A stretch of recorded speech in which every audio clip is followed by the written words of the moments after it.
La larme sèche, l'histoire reste, cicatrice ou empreinte.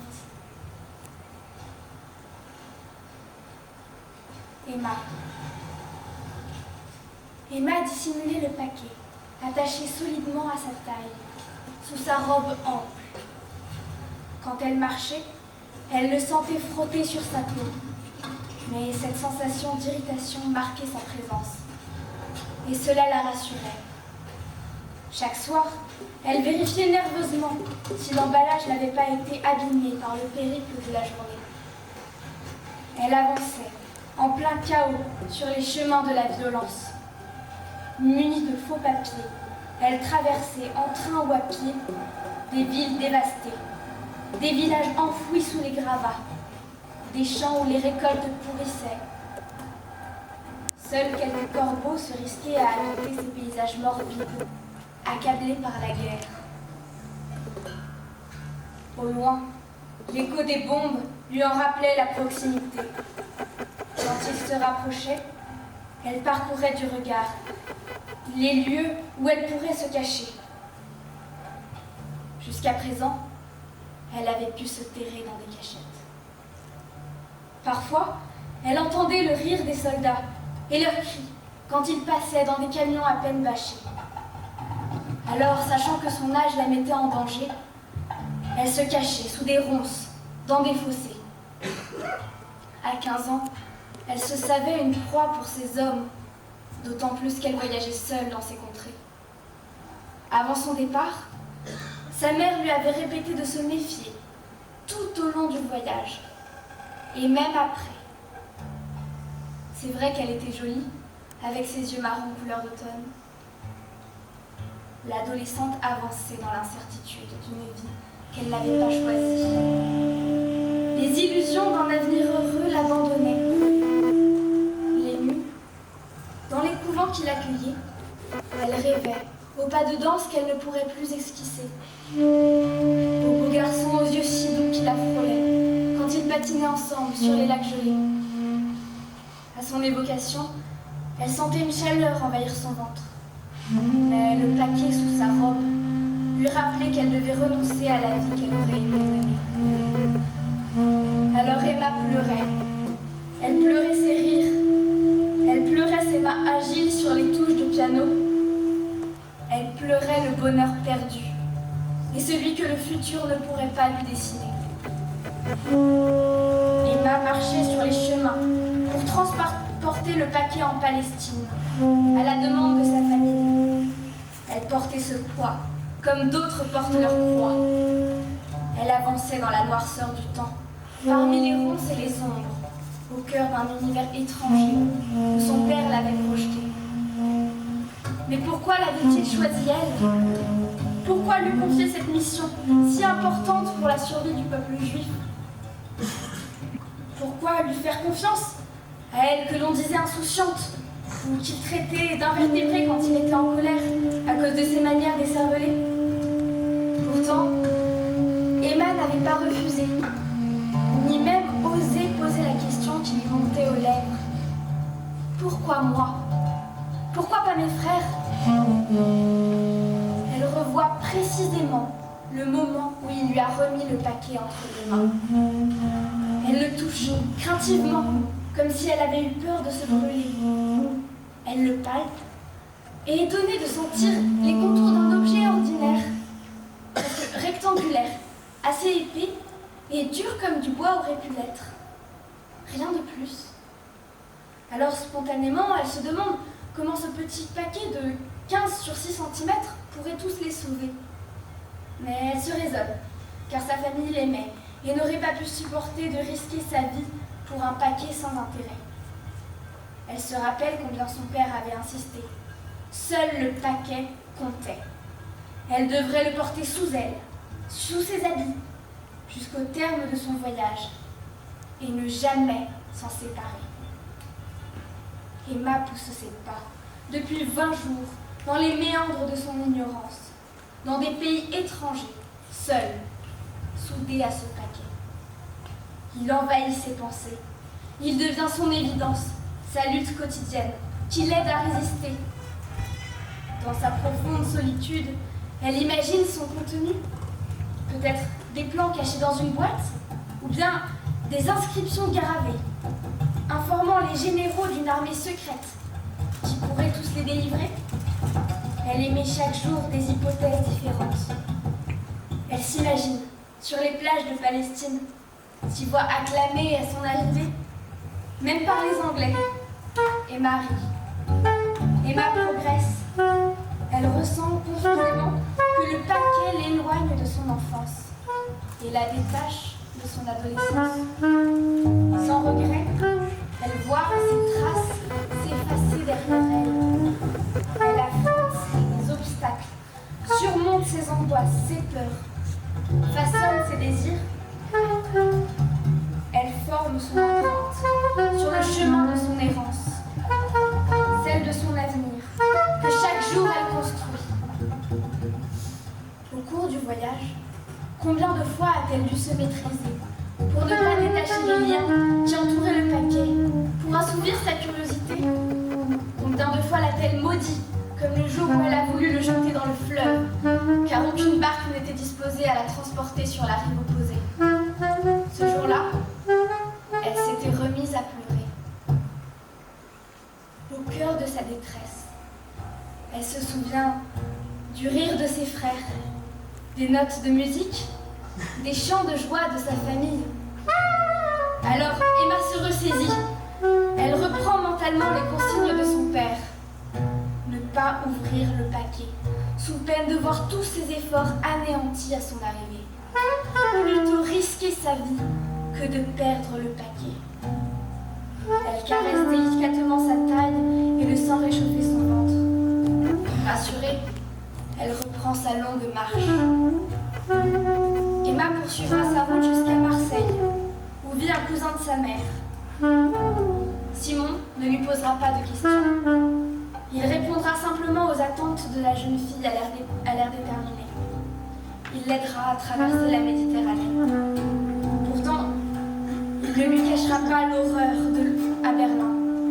Les convois de juifs déportés vers les camps d'Auschwitz. Les propos de certains évadés sur l'existence de cheminées d'où s'échapperaient des odeurs âcres, comme de la peau brûlée.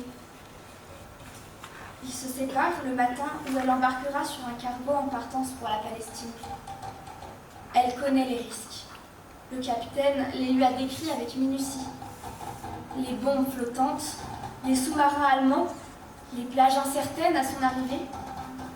Elle devra rester cachée dans la cale pour éviter les problèmes avec les hommes d'équipage. Plus tard, bien plus tard, vieillie de plus de 100 années, dans le silence de la nuit, elle débarque, avec d'autres juifs sur une plage de Palestine. On lui demande ce qu'elle compte faire. Emma caresse son ventre rond et elle sourit, avec ses beaux yeux marron couleur d'automne. Enfin, elle s'isole dans les dunes et s'assoit comme son père le lui avait demandé. Ses mains tremblent sur son paquet. Elle dénoue patiemment les ficelles qui l'entourent. Elle le dépouille calmement de ses enveloppes protectrices, une à une, sans se presser, jusqu'au dernier papier. Elle ne pleure pas. Elle ne pense pas. Elle attend qu'apparaisse comme une naissance, comme un signe d'espérance, l'objet de son périple depuis Berlin. Emma le tient entre ses mains. C'est une pierre grise. Une simple pierre grise. Presque un pavé. Une pierre grise qu'elle déposera simplement sur la plage de Palestine.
La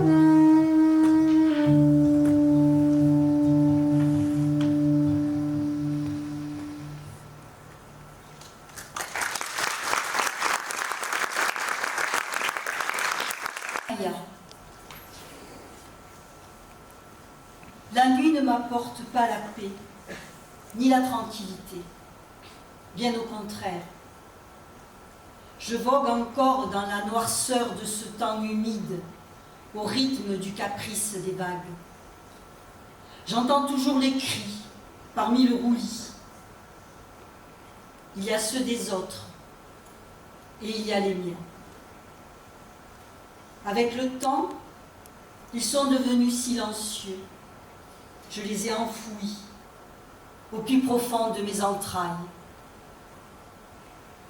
Il y a la peur, celle qui émerge au son des mots, celle d'une langue obscure, une langue russe mimée par des mains larges. Elle s'agite, vocifère, décrive, interprète l'incompréhensible. Il y a ce froid impossible aux prises avec mon corps resté sur ce navire, seul, sur cette couchette dure où subsiste encore la forme de ma sœur, quand elle s'allongeait à mes côtés pour me consoler. Il y a d'autres enfants, accrochés à leur peluche ou à leur pouce bien au chaud dans leur bouche. Le mien ne trouve plus son chemin de peur de rencontrer la quiétude, l'acceptation et l'habitude. Je me vois, pauvre enfant de 5 ans, ballotté dans la coque du navire, suivant du regard les lignes dessinées sur ses parois en fer, comme si elles allaient me ramener à ma terre-mère, ou sur le ventre de ma mère, là où je posais ma tête le soir, au creux de ses mains. Je ne rêve pas. Ce temps a existé. Depuis 50 ans, il est ma nuit obscure. Maïté tenait fermement ma main comme notre mère le lui avait demandé. Notre mère, aux yeux agrandis par les larmes, les mains accrochées aux grilles. Je la revois, si frêle, enveloppée de noir depuis la mort de notre père. Elle est soutenue par notre grand frère et notre sœur aînée. Ils resteront auprès d'elle. Nous, ces 2 dernières filles, partons en vacances. Maïté est excitée à l'idée de cette traversée en bateau vers la France. Elle rit. Elle a 12 ans. Ses yeux verts s'échappent vers la file d'enfants alignée à la côté de la nôtre. Je la vois rougir quand il se pose sur ceux du garçon malingre qui lui sourit, son prince charmant. Elle me prend à témoin. Je lui souris, mais je retiens mes larmes à l'idée de la frontière qui nous séparera de notre mère, de notre sœur aînée, de notre grand frère. Lui, si beau et si grand, devenu à 14 ans chef de notre famille. Depuis quelque temps, je les entendais chuchoter à la nuit tombée des mots incompréhensibles, ponctués de lourds silences. Mais le poids de la tristesse ne trompe pas, même si le sens des paroles vous échappe. Je me souviens de ce soir particulier, quand ma mère se faufila dans notre lit, entre ma sœur et moi. Sa peau douce, habituellement parfumée à la fleur de lait, avait pris une odeur de sueur âcre. Je sus que quelque chose venait d'arriver. À cette époque, en 1937, le Pays basque brûlait sous les bombardements. Il se rapprochait. Le massacre des civils à Guernica était dans les mémoires. Aussi, pour nous mettre à l'abri des raids de l'aviation allemande et italienne alliée de Franco, ma famille avait décidé de nous envoyer, ma sœur et moi, en colonie, hors d'Espagne. Il s'agissait d'un départ pour 1 ou 2 mois. Il était organisé par le syndicat, le gouvernement provincial basque et le maire de la ville. Il n'y aurait pas besoin de le payer. Le gouvernement y pourvoirait. Nous serions encadrés par des instituteurs, des accompagnatrices espagnoles. Il fallait simplement emporter une valise, du linge marqué à notre nom. Nous serions de retour, dès l'automne. Sur le quai, chaque enfant dispose d'une étiquette accrochée autour du cou, qui porte son nom. Je reconnais Bégonia et Iñaki. Nous habitons la même rue et nous jouons souvent ensemble. Cela me rassure. C'est donc bien un départ en vacances. Mon regard se détourne un instant de ma mère et je découvre le navire, noir et blanc, sa cheminée, la fumée qui s'en échappe. Il est immense, si immense que mes yeux n'en font pas le tour. On y accède par une passerelle à la première marche haute. Alors un homme corpulent me soulève et je vole avec lui jusqu'au sommet des escaliers. Je vois alors ma mère, un petit pain noir perdu dans une multitude de points de détresse qui agitent leurs mains et des mouchoirs blancs. On dirait un vol de colombe qui s'échappe d'une fourmilière. Dans mon souvenir, le trajet est joyeux. Nous rions lorsque les goélands se chamaillent pour un bout de pain que nous laissons sur le bastingage. Je les dessine sous le regard approbateur de ma sœur, qui enverra les dessins à ma mère lorsque nous serons à terre. À terre. Mais quelle terre?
À 7, je somnole.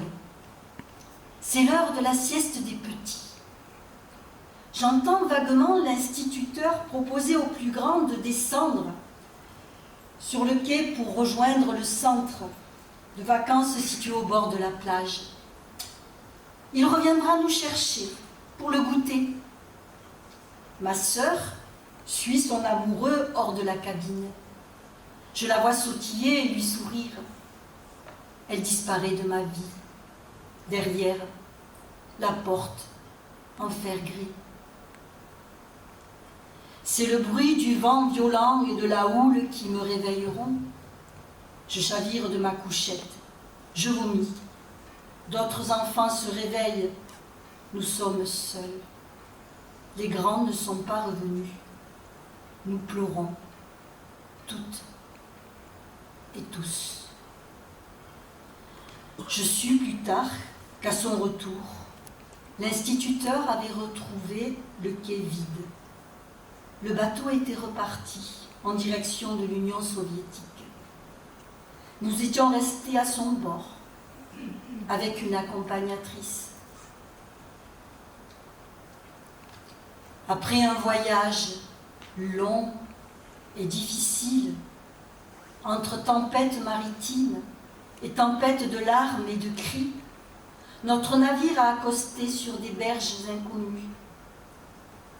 Nous sommes accueillis par de la musique, des fanfares, des cris de joie, un peuple coloré. Pour moi, tous les quais se ressemblaient. Je cherchais du regard ma sœur, ma mère et mon frère, et je refusais d'avancer. J'étais si petite et si fatiguée qu'un homme m'a prise dans ses bras pour me porter. Il fallait lever le poing, et bien que je ne connaisse pas le sens du geste, j'ai fait comme les autres.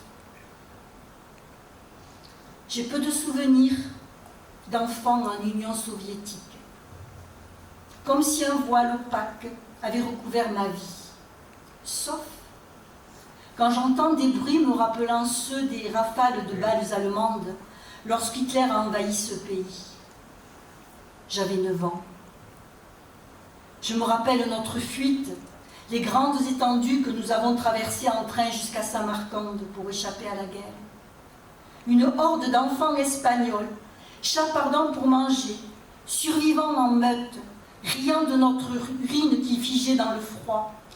Des enfants endurcis devant la mort des nôtres, épuisés par la fuite et la faim. Combien de jours avons-nous erré dans ces contrées lointaines, je ne saurais le dire.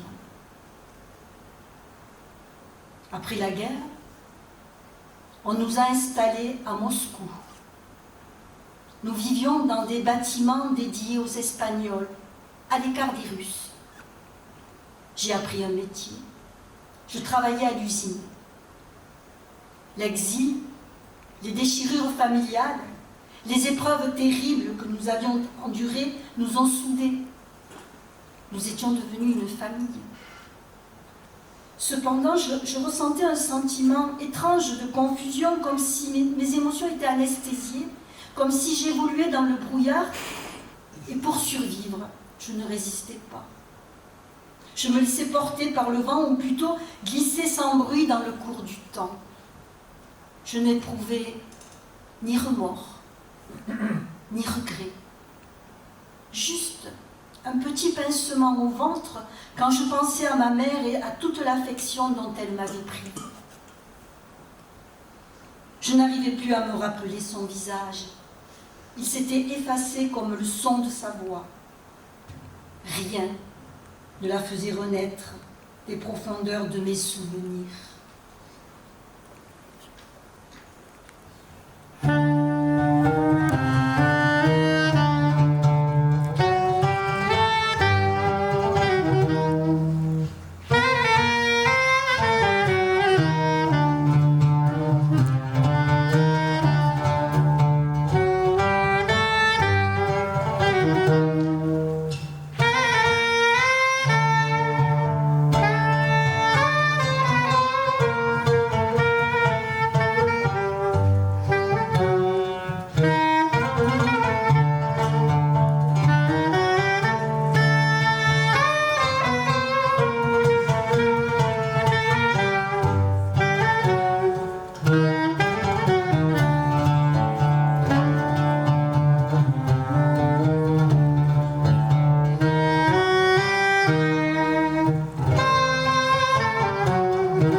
5 ans quand on nous a annoncé qu'il nous faudrait retourner en Espagne. Nous incarnerions là-bas les enfants de la République espagnole, une image vivante de la résistance. Nous devrions en être fiers. Ces propos officiels laissaient certains d'entre nous perplexes et d'autres intrigués.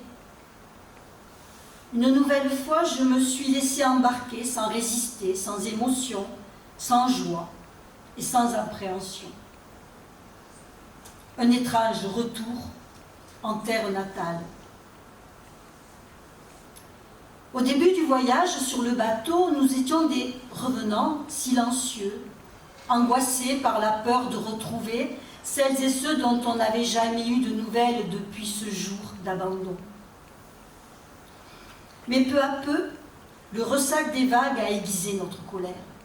Nous étions bien déterminés à réfuter l'excuse des hasards accumulés, à présent que nous allions pouvoir exprimer notre ressentiment d'avoir vécu une histoire qui n'était pas la nôtre. À la descente du bateau, je crois les voir. Je ne sais pas. Pourtant, je pensais que mon instinct familial me les indiquerait naturellement. Je vois une femme. Elle ressemble à ma mère. Elle tient un enfant dans ses bras. Il y a un homme bien habillé qui l'accompagne. Entre les mains, ils ont une photo. Je me reconnais. Ils me voient. On se regarde, chacun d'un côté d'une histoire incroyable. Ma mère n'est pas là. Elle est morte. J'irai voir sa photo au cimetière. Maïté me prend la main. Je la retire de la sienne. Elle est honteuse. On ne s'aime pas. Cela va de soi. Je porte sa culpabilité de m'avoir laissée. Elle vit ma colère d'avoir été abandonnée.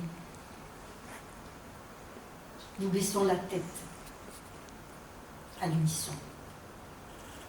Ma famille a honte et je lui en veux.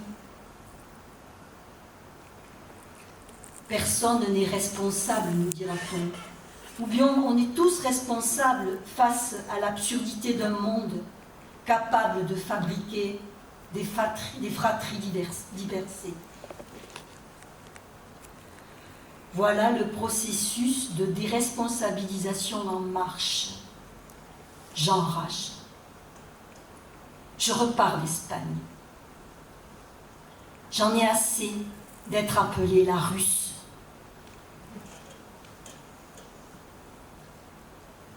Il paraît que la géographie du cœur n'a pas de frontières. Mais la séparation tragique de notre famille a creusé des entailles profondes qui ne pourront pas cicatriser. Aujourd'hui, je vis toujours dans une sorte de brouillard. Je flotte parmi des points de suspension, d'interrogation, au cœur de mes insomnies.